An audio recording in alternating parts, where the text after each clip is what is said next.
nezerewe n'ivyo umuvyeyi yadushikirije agasanga munezerewe vyerekane gutya mbega tuzoshishikara kumusengera ngo aturongore neza n'inkomezi. Imana nishimwe. Erega twebwe twatewe iteka rikomeye, murumva ni anniversaire y'imyaka 3 byari kubera aho asanzwe asengera mugabo bibereye iwacu. Murakoze nyene icubahiro, mwaduteye iteka rikomeye cyane. None rero ko igihe bavuze ngo baje gusangira natwe igisabisho siko, kandi rero mwabonye mwahora muvuga ngo murabaririmbyi bakomeye, mwabonye ko arabaririmbyi bakomeye abandi mwabibonye. Mpora numva ubwo ruririmbo bariko baruririmba nkavyumva, hari ikiganiro mpora numvireza nkumva bariko bararuririmba, namye mvuga ati ngira ngo uyu munsi bahava barusubira, none vyabaye. Imana nishimwe cyane. Tugomba dusome ijambo ry'Imana mu ncamake mu gitabo c'uwavugishwa n'Imana Yeremiya, niho tugomba gusoma. Ni ijambo ryaje mu mutima wanje maranye iminsi, murarizi ariko ndagomba ko dusubira kurisoma. Igitabo c'uwavugishwa n'Imana Yeremiya igice ca 22 turasoma umurongo wa 29. Mwese murahazi n'amajambo magufiya, n'amajambo Yeremiya yavugishijwe. Reka dusome uwo murongo umwe gusa mwumve. Ewe wagihuguwe, wagihuguwe, wagihuguwe, niwumve ijambo ry'Uhoraho. Reka dusubiremwo uwo murongo gusa kuko uratahuritse. Ewe wagihuguwe, wagihuguwe, wagihuguwe, niwumve ijambo ry'Uhoraho. Ijambo ry'Uhoraho nirihe? Reka turabe mu gice ca mbere c'uwavugishwa n'Imana Yesaya, mwumve ico Uhoraho agomba ku bantu biwe. Igice ca mbere c'uwavugishwa n'Imana Yesaya, umurongo wa 2, hanyuma duca dusimba dusome duhereye ku murongo wa 16. N'amajambo meza ku murongo wa 2 havuga ngo nimwumve mw'amajuru, tega amatwi wasiwe, kuko Uhoraho abivuze ati ndarakujije abana ndabarera maze barampinduka. Ku murongo wa 16 haravuga ngo nimwiyuhagire mwitunganye, mukureho ibibi byo mu bikorwa byanyu, bive mu nyonga zanje, mureke gukora ibibi, mwige gukora neza, mushimikire imanza zibereye, mutabara abahazwa, mucira urubanza imfuvyi, muburanira abapfakazi. Kuri 18 enda nimuze twitature nikuhoraho nyene ingabagize, naho ibyaha byanyu vyotukura tukutuku bizokwera derere, naho vyotukura nk'agahama bizohinduka nk'ubwoya bw'intama y'umweru. Nimwemera kumvira muzoja ivyiza vyo mu gihugu. Amina. N'aya majambo y'Imana ngomba ko tuganira mu ncamake kuri uyu munsi w'Imana. Hano havuze ngo ewe wagihuguwe, wagihuguwe, wagihuguwe, niwumve ijambo ry'Uhoraho. Nagomba ndababaze namwe nk'abantu b'Imana, habarirwa iriya misozi y'inyambuye hariya imboza hariya hejuru kure,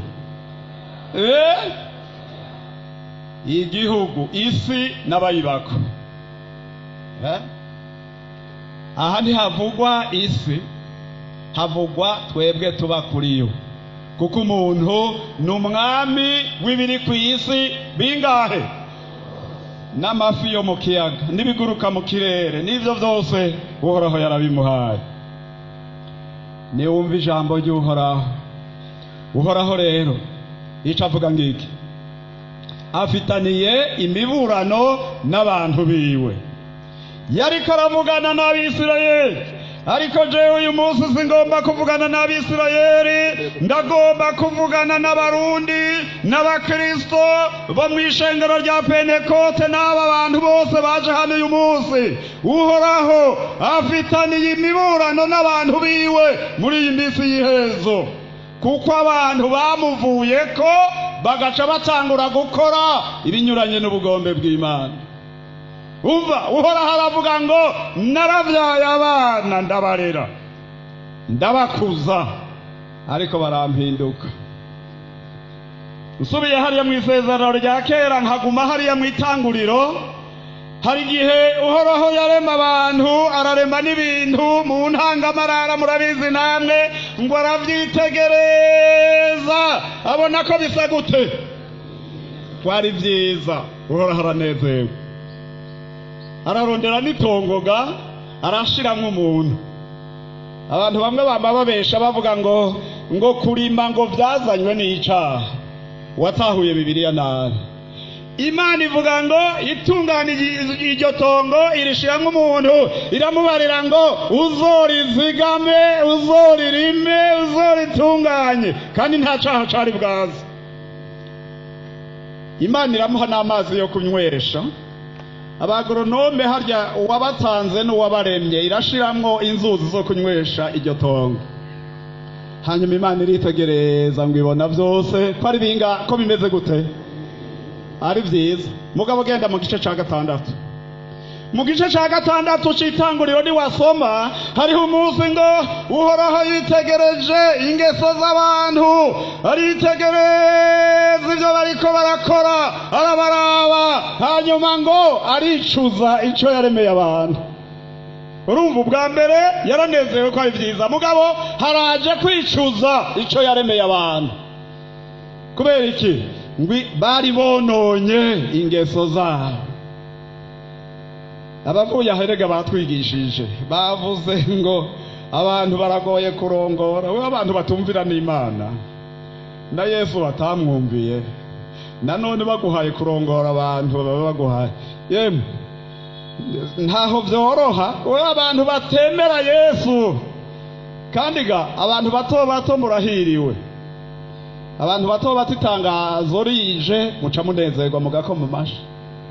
Ariko abantu banini banini, abafarisayo n'abasadukayo, abantu bo kwa Herode, abanditsi, abanyabwenge b'ivyanditswe, nta numwe higeze ngo baguma barondera imitego yo gutega Yesu gusa ngo bamwice, ngo barabe igihe umukorokana. Niko bambye bakora, niko bakora. Ariko abantu bato bato bariko baravamwo impwemu mbi, bariko barahagurutswa bakira, bariko barahumanuka imibembe. Ariko abakuru nabo ngo muze murumviriza igihe mukorokana twomufatiraho. Ugira ngo aba bantu b'umusenyi bato bato, ugira ngo atari ukunezerwa ko umukuru w'igihugu yatugendeye, ugira hari ikindi kibagoye.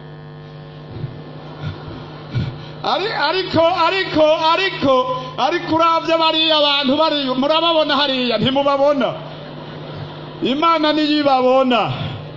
Ntugire ngo akanyamuneza ni kose, kuko barafise byinshi baharura. Umviriza, ndagufite higanuko uyu munsi.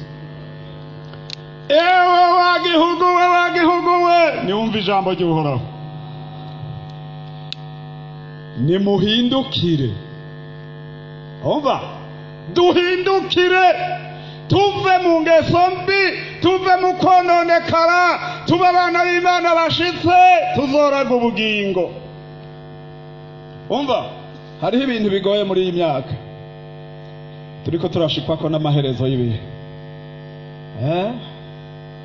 Hari ibintu bigoye. Ivyaha biriho ubu, nuko Imana yarahiye igashiraho umunywa w'amazi hariya hejuru, kwitazosubira guhonya abantu n'amazi. nuko Imana yarahiye bitazosubira guhonya abantu n'umuriro kugeza ku minsi yashinzwe. N'ayahandi ibyaha bikorwa ubu biruta ibyaha byo mu gihe cya Nowa, biruta ibyaha by'i Sodomu. Mumbarire namwe, umugabo n'umugabo nibagira ubukwe bazobyara ryari? Icyo Imana itashizeho ntikizobaho. Ndanezererwa cyane kuko nk'umusiguzi w'ubutumwa bwiza ndakurikirana cyane ibyo abadutwara mu gihugu, cyane cyane abakuru b'ibihugu byo muri Afurika. Benshi ndamaze kubumva bariko baravuga, nta n'umwe ashigikiye ubwo buhumane kireka bamwe bamwe gusa. Twopfuma turya isogo tukarya isoromano ariko tukagumana ukwera. Naguma mvuga rero ati Imana yodufasha natwe abadutwara mu gihugu ntibajane n'ubwo buzimire, bagahagarara neza ku Imana twayishize imbere, tugaca dukora ibikorwa byiza bisa nayo. Imana ikazohangaza irihanga kandi ikazoshishikara guhezagira Uburundi n'Abarundi. Kandi ndiko ndakurikirana narumvise turaha inyuma yanyu tubasengera nyanicubahiro. Twopfuma turya imboga z'insoromano ariko tukaguziga mu bugingo. Turagomba ko muri iyi minsi y'iherezo igihugu cy'u Burundi gitwara ubutumwa bw'umuco mu yandi mahanga, kandi bizoshoboka. Turabona ko biriko birashoboka, ariko twebwe abari ngaha tubanza dutungane. Ntawe ugabura ibyo adafise. Umviriza, naho ibyaha byawe vyotukura bigasa n'amaraso n'agahama, wihanye ugahindukira, Imana iravyeza ngo bikaba nk'intama y'umweru. Ibyaha abantu ntibabizi. Ibyaha sinobidondagura, mwese murabizi. Iyo musengera hose nta muntu n'umwe atazi ibyaha ibyo ari byo, ariko ngomba mvuge icyaha cyo mu mutima nico gituma mu isi ya none habaho n'ubwicanyi, habaho n'intambara. Urashobora kutaboregwa, urashobora kutiba, urashobora kutagira gute, urashobora kutagira ibi, ariko umutima wawe ukaba wuzuyemwo akazika n'inzigo. Haje intambara ihera mu mutima. Ndagufite igiganuke, umva, agasanga ugomba kuzoraga ubugingo. Dawidi aravuga ngo nabitse ijambo ryawe mu mutima wanje ngo ntoye kugucumurako. Zigama ijambo ry'Imana mu mutima wawe, risohore ibiriyo bidahuye n'ivy'Imana igomba. Urabona nk'Abarundi, Imana ingene yari yaraduteye iteka, nta hanga na rimwe ryo kw'isi rivuga ururimi rumwe atari Abarundi. N'Abarundi mugabo iyo byavuye ngo tubemwe imigwi itatu. Ubu rero ibyaha birengeye imigwi biriho, niyo migwi itatu ubu barayirenganye, bashitse mu byaha nabyo vy'intara vy'iki. Mu izina rya Yesu, ubwo n'ubuzimire bukomeye ku bantu b'Imana bavuga ururimi rumwe bavukana. Kandi niyo mba nari kubona bene wacu bariya bo mw'ishengero rya Katolika, iyo mba nababona tukayaga, mugabo tukayaga mwebwe mutumva, twebwe abarongozi tukavugana, mbega nyakubahwa patiri, wewe harabarazi wawe kwirega amacakubiri ari mu mitima yabo. Ibyo ni ibyaha bitihanwa, ariko biguma imbere n'uburozi twarazwe n'abasogokuru b'abanyabyaha. Reka mugombe tuganire ibya Bibiliya. Yesu umunsi umwe ariko aragenda mu rugendo, ashika kw'iriba ngo yaranyotewe, atagira n'ico kuvomesha, aricara. Abigishwa biwe bari bagiye gusuma, acabona umugore w'umusamariyakazi yaje kuvoma. Aramubariye ati mpa amazi yo kunywa. Aramwitegereza, aramuraba. Erega umuntu arashobora kukuraba nukusa bikamucitaza, akuravye mu ruhanga gusa ati genda hariya. Aramwitegereza ati nakumenye wewe naho usaba amazi. ari wanyu ntiduhana amazi wewe mbona uri umuyuda wewe. Yesu aravuga ati ariko iyo uba wari uzi ugusabye amazi nico ngomba kukubari nawe wari kumusaba amazi y'ubugingo ati wewe ntayo woronka nta n'ikivomesho ugira. Ariko hepfo havuga ngo yabivugishijwe nuko abayuda n'abasamariya bakundana siko bagira gute banenana. Umva imitima myinshi yarakomeretse abantu baruzuye insengero wozana akageresho uyu munsi ngaho ahantu hari umutima utunganya agacashira ku ikimenyetso erega natwebwe turagomba ijuru akagomba agahera iwacu agahera hakuri jewe akadoma ko asanze bikwiye bidakwiye akareka agaca hera ino hanyuma kururuka hasi agenda arashira ikimenyetso ku mutima utunganye kuri ba bandi bafise isezerano ry'ubugingo bazoja mu ijuru aho wokwera ku Imana yacu itagigiturire igashira ko akamenyetso. Kubera iki turi mu minsi y'iherezo abantu muri iyi minsi y'iherezo bononekaye ntawe ucubaha ubundi ntawe ubaha umuruta. Ndabonamwe abantu b'abavyeyi mukuze mumaze kugira ibihe bitari bike mumaze kubona ibitari bike kare nk'uku jewe umushatsi utanguye kugenda ngiye gutya mu nzira ngahura n'umwana w'umwigeme canke ngahura n'umukobwa akiri muto angana n'abakazana banje yava mu nzira kambisa nanje nkamubisa inzira tukayireka. Niko abarundi ba kera bari bameze nta wasekana n'abazoba bakwe canke bakazana atabizi barazibukirana mugabo wa mugabo ukaba utavuye mu nzira bazoguseka. Ubu niho ibintu bigeze muri iki gihe niho bigeze. Umuvyeyi mama ubonye amaze kwambara bari bavuze ko bambara agashiraho hano hagasigara amaso uriza umubona ukiri umusore canke uri umuhungu naho woba wubatse utarakura waramubisha ukamuzibukira ugomba kuramukanya n'ukuruta naho waramutega ibitugu. None ubu vyaroye hehe? Nukuvuga isi iriko irashirana n'ivyifuzo vyayo iriko iragenda turiko dushikwa ko n'amaherezo y'ibihe. Umukuru jewe ndi umwana mutoyi abaganwa ba nyuma iwacu hafi ya gasozi k'iwacu hari ikambi ry'umuganwa azarutse iyo kure bagakoma amashi bataramubona bumva bari hariya bakomye amashi n'abaraha bagakoma amashi atarashika n'ingoma zigatangura atarashika. Mugabo ingoma ubu aho njanye n'ubu bariko barazisubiza agateka ega kari ingoma ntiyavugira ahantu hose.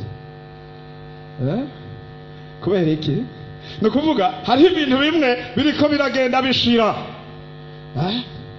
Iyo numvirije iradiyo mpora mbabara kwera urumva abantu babubahwa bariko baterana amajambo kw'Imana yanjye turiko turagenda no mu madini ugasanga abantu bariko baraburana abantu bariko bararungika ibintu mu kirere abantu bagowe twegereje iherezo. Umva ngiriganuke niwakora neza niwemera kumvira ijambo ry'Imana uzogira ibyiza byo mu gihugu Imana izakuzigama. Ariko niwagarariza uhora hazoguhana. Umva twebwe nimba tuvuga ko hariho ijuru abera bazojamwo kandi iryo juru tukaba tuzoribanamwo tureke ivyaha dutanguranirwe iyo tuzoja kuko tuzohabana amahoro hariya. Uba muremure uba mugufi uba ikimuga upfe gukira umutima gusa ibisigaye Imana izovyimenyera. Umva reka turabe ijambo ry'Imana. Cete ca mbere Pawulo yandikiye Timoteyo. Twebwe mu miga yo mu gitondo ntiduhora dutevya kuko duhora tugira amiga avunuye. Icete ca mbere Pawulo yandikiye Timoteyo igice ca 4 turasoma n'umurongo wa mbere wonyene. Havuga ngo ariko mpemu avuga vyeruye yuko mu bihe bizoza bamwe bazota ivyizerwa bagashira umutima ku vy'impemu zizimiza no ku vy'inyigisho z'abadayimoni. Mu minsi y'iherezo, mu bihe tugezemwo, abantu ngo bazova mu kwemera kwabo, ivyo bahora bemera bizera babivemwo. Urabibaza abakomeresa canke reka tuvuga akazina keza bakunda, urabibaza abagwiza tunga, uzoha umuntu akazi aca yugurura konti zibiri, iyiwe ni yashewuje, kuko abantu bose bagomba kwiba. Urabibaza abashinzwe ibiro bakamushima agomvye akarahira ko azokubaha abamushizwe imbere, azogira gute mugabo reka yinjira ibiro inyuma y'iminsi mikeyi, wapi? Umva kandi ga mwebwe mwibaza ko vyoroshe hopfuma hiba umuntu mutoya. Uriya muntu munini iyo yivye abatwaye ibintu by'abantu benshi nk'igihumbi. Umuntu mutoya yivye igitoki, ugira yivye igitoki ntiyokirya ari umwe kareho. Ariko nk'uwotwara amamiliyoni mw'ibanki nk'amamiliyoni nk'amajana 5 ntiyari yubatse ibitaro canke amashuri. None ntumva ko tuba duhomvye twese. Barundi kazi ba Kristo, ndabifurije kuba abantu b'Imana bihaye ibyaha, ndabifurije kuba bizigirwa.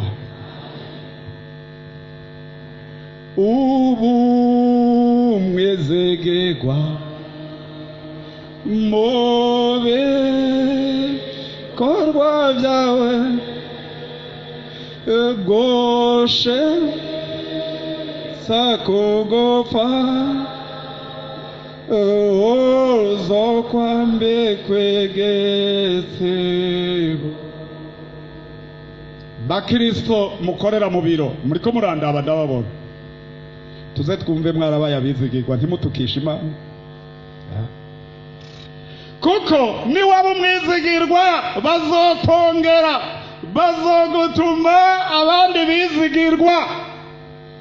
Ariko nutaba umwizigirwa bazohereza kuri wewe ubuzibiye urugi rw'abari kuza bakagusanga hari. Mube abizigirwa, mukore ivy'Imana igomba, mwemerwe n'abakoresha banyu, hanyuma bitera Imana icubahiro. Abantu bamwe basigaye bambaye izina ry'ubukristo ariko barabivuyemwo mu mitima yabo. Tubigumemwo. Je ndi umukristo, ndashinga intahe naho igihugu cose contwenga, ndashinga intahe kugeza ryari? Mwumva dusome ijambo turangiriza ko hari imbere. Hariya mu cete ca 2 Pawulo yandikiye Timoteyo, hariya amajambo murabe ico Pawulo abarira Timoteyo iminsi y'iherezo uko izoba imeze. Hanyuma rero umuntu wese aca yipimamwo. Igice ca 3 turahera ku murongo wa mbere. Ariko umenye yuko mu minsi y'iherezo hazoza ibihe bigoye, kuko abantu bazoba bikunda gusa, bakunda amahera, birarira, bibona, batukana, batumvira abavyeyi, intashima, abanegura ivy'Imana, badakunda n'ababo, banka kuzura, barementanya, batigarura, inkazi, badakunda ibyiza, abaguranyi, ibirandamuke, abikakisha, bakunda ibibahimbara bakabirutisha Imana, bafise ishusho yo kubaha Imana ariko bahakana ubushobozi bwako. Abameze batyo wamubakunda ugire gute? None muri aba dusomye ngaha we ubona uri mu mugwi uyuhe? Muri iki gihe abantu barakunda amahera bakarenza urugero. Amahera twayahawe ngo tuyakoreshe ibikorwa bitubeshaho ngaha.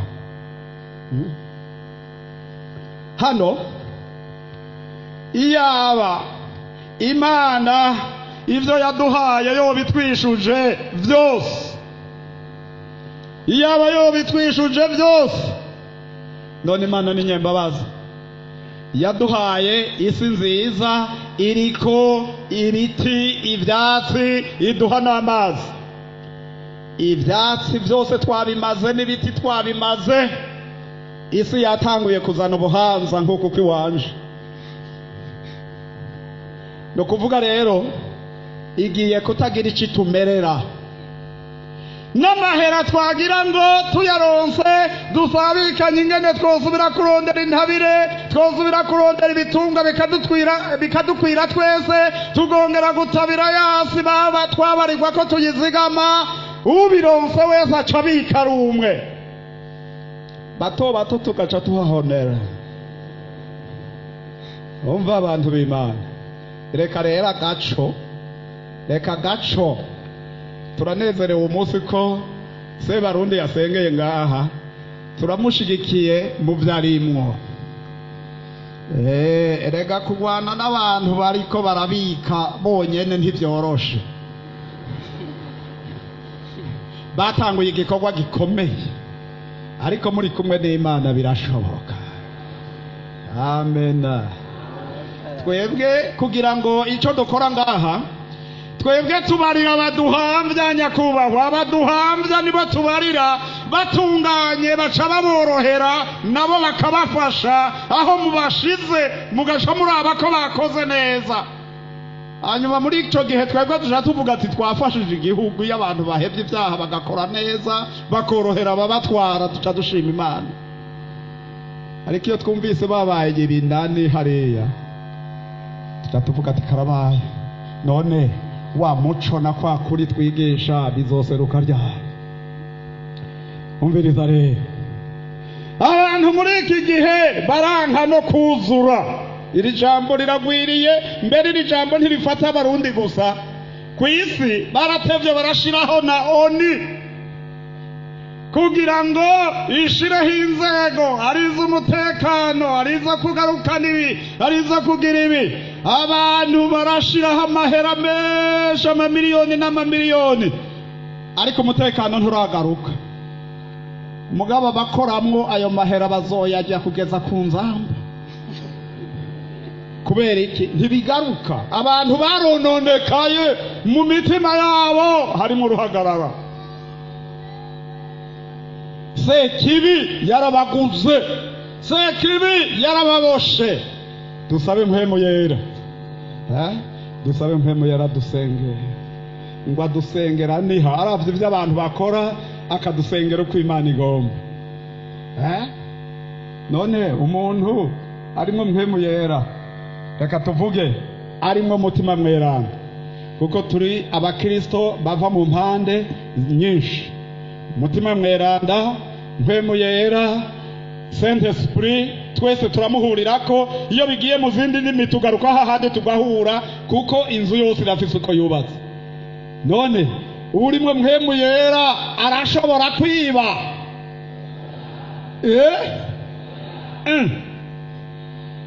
Urimwe mpemu yera arashobora kwicana? Urimwe mpemu yera arashobora kugira urwanko? Basi muri abakristo beza jana rero uko kwemera mufise, mudomeka akariro kake aho ivyo bitaraba, bahindukire bihane. Nimwiyuhagire ububi bwanyu, ndiko uhorahagize. Muhindukire, uhorahagire gute? Abaharire. Amen. ndabona agacerere. Biraboneka ko mwanyumvirije kandi mwanyumvise. Reka mwumve namwe bakozi b'Imana kakayaga. Umuntu wese ariko aribaza mu mutima wiwe. Aba baririmbye mwahora muririmbo ruririmbo kera ngo mbega uracafise kwa kwizera wari ufise ca gihe wakizwa, uracafise rwa rukundo, uracafise vya bikorwa. Aha turiko turatera twegeranya turangizaga.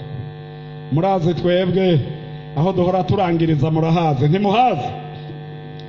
Kwa gacerere kaje ndahagaritse ariko ijambo ngiri, ewe wagihugu we niwumva ijambo ry'Uhoraho. Amen. Twunamika amaso yacu, umuntu agire kwiyumvira mu mutima wiwe. Umuntu niyumva hari ico yofashwa turamusengera Imana aze guhaguruka. Bakeyi bashobora kuza ino barengane baciye hariya bashike ngaha, abandi namwe muraza gupfukama ngaho mu makoridoro hagati, wopfuma uvumbagara ku maguru ariko umutima wawe ukezwa n'Imana. Indagomba kuza bakeyi barashobora kuzanana hano bagashika ino tukabasengera Imana. Uyu ni umunsi mwiza w'Imana wo kwitunganya kugira ngo dukore, twige gukora ibikorwa vyiza, tube abana b'umuco. Naho woba hariya hanze kure uze gupfuma wegera upfukame mu rusengero ariko ntupfukame hanze. Hari amasezerano avuga ko abantu b'Imana nibumva hari ico baburaniweko bakaza mu ngoro yanje, nihagira ibyago bibateye, nihagira amagorwa, nihaba inzara, bakaza ku ngoro yanje. Amasezerano y'Imana ari mu ngoro y'Imana, Uhoraho azovyumva ari mw'ijuru aharira abantu biwe.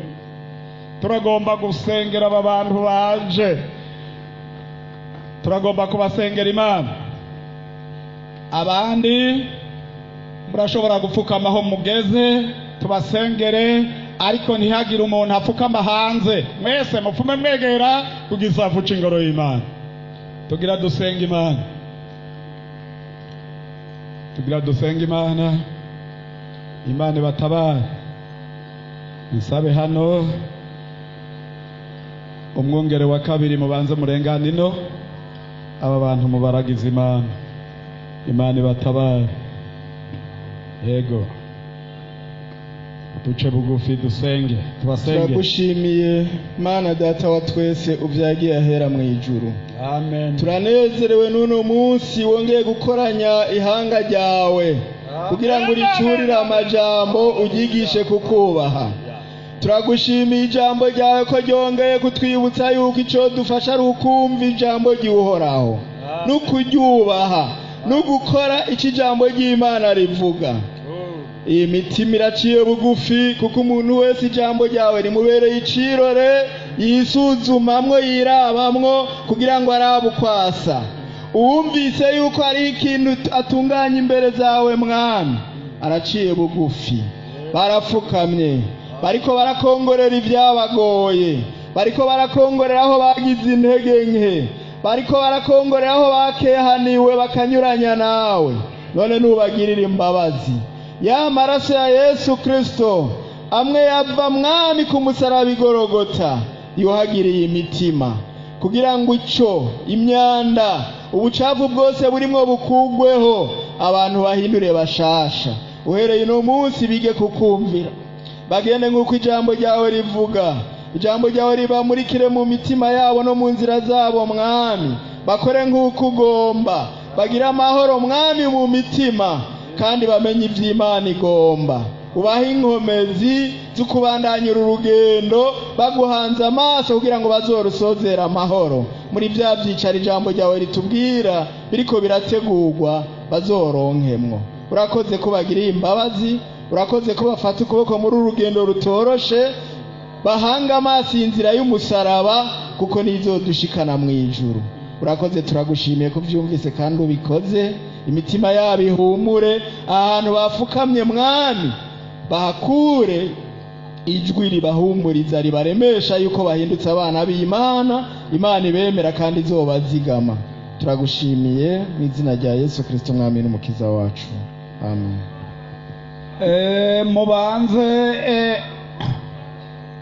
mubanze mucereze ntidushobora gusigura turi babiri mumufashe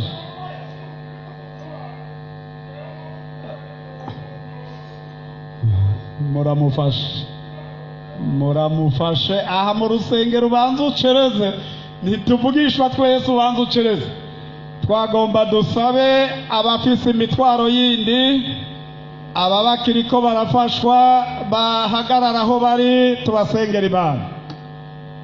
tubasengera Imana muramufashe neza ntimumufashe nabi ibiri ku mutima arashobora kuzobivuga ariko aha tugomba uwihana gusa agomba kwihana canke afise imitwaro yiwe niwe dukeneye uyu munsi gusa ngaha ibindi navyo hariho abashobora kubitunganya. Pasiteri hano Secretary General sengera aba bantu ku mitwaro yabo.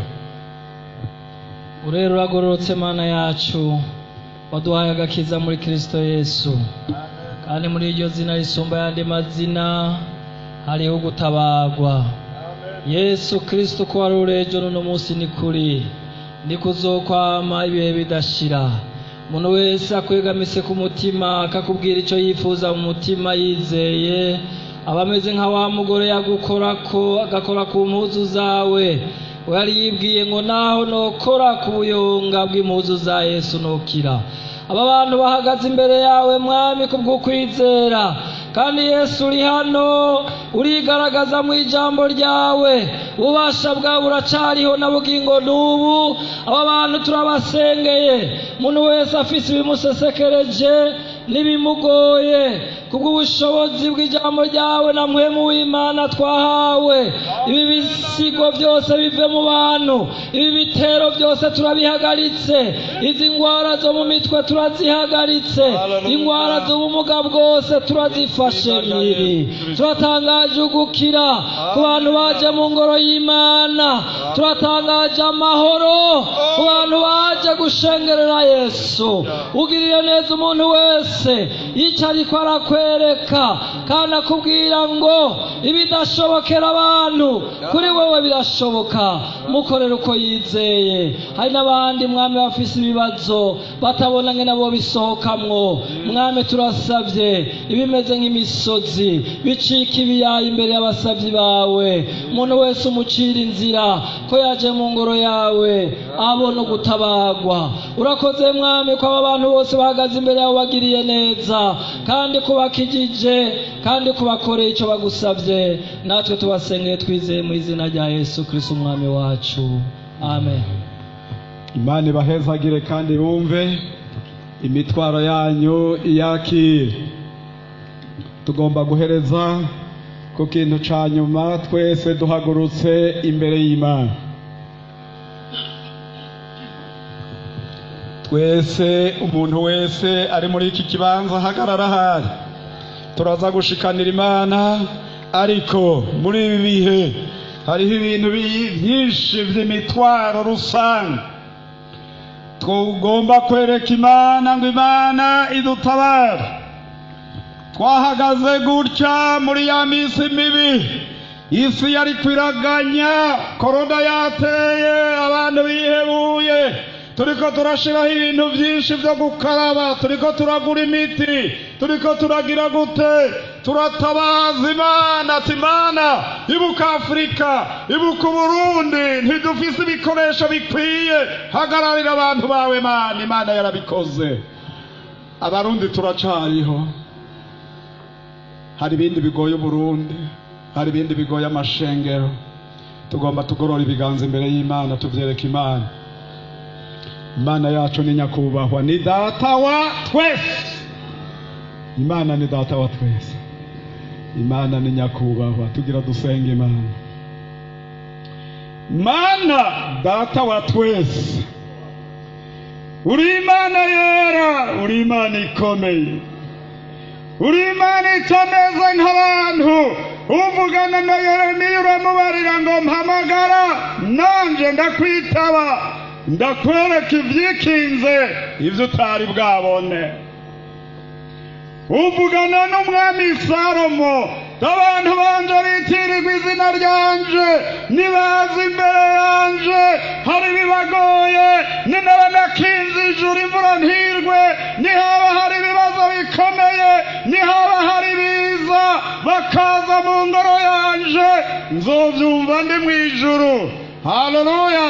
Nzoharira ibyaha byabo nzokiza igihugu cyabo. Turasabye amahoro muri iki gihugu, turazitiriye imbibe z'iki gihugu mu izina rya Yesu Kristo. Turatangaje amahoro muri iki gihugu, turatangaje umugisha w'Imana, turatangaje uburumbuke mu izina rya Yesu Kristo.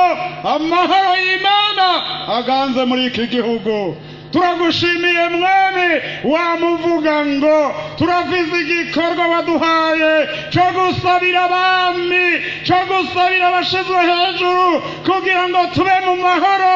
Turongeye kubitangaza mu izina rya Yesu Kristo. Suka amahoro, suka umugisha, suka umuvyuro mu ishengero muri iki gihugu.